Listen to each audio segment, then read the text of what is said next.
Turkiyaga erga tekkanman. Hozirgi kunda turmush o'rtog'im bilan Toshkentda yashaymiz. Nimaga biz Turkiyani tashlab Toshkentga ko'chib kelganimizni sabablarini qisqa videorolik qilib Instagramga joylayotgandik. Bu roliklarda hech kim o'zini vatanini yomonlayotgani yo'q. Faqatgina yashash tarzidagi farqlar bir kimgadir yoqadi, kimgadir yoqmaydi. O'zimizning fikrimiz.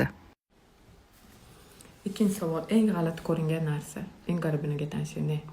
En garibime giden şey ne Taşkent'te? İnsanlar birbirine ayrımcılık yapması. Yani? İşte sen Kışlaklısın, Ha. sen Taşkentlisin.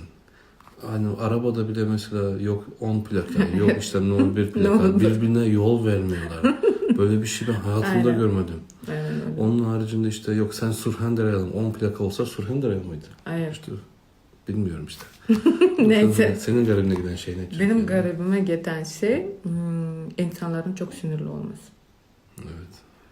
Özellikle Odamlar shunchalik shunaqangi darajada anaqa nervni hamma bir-biriga baqirib gaplashadi. Hech bir-biriga bundoq kechirasiz o'tib ketsam maylimi? Geç böyle birbirine her zaman saygısız davranması benim her zaman garibime gitmiştir. Hiçbir zaman doğru düzgün cevap alamıyorsun onlardan. O benim çok garibime gitti.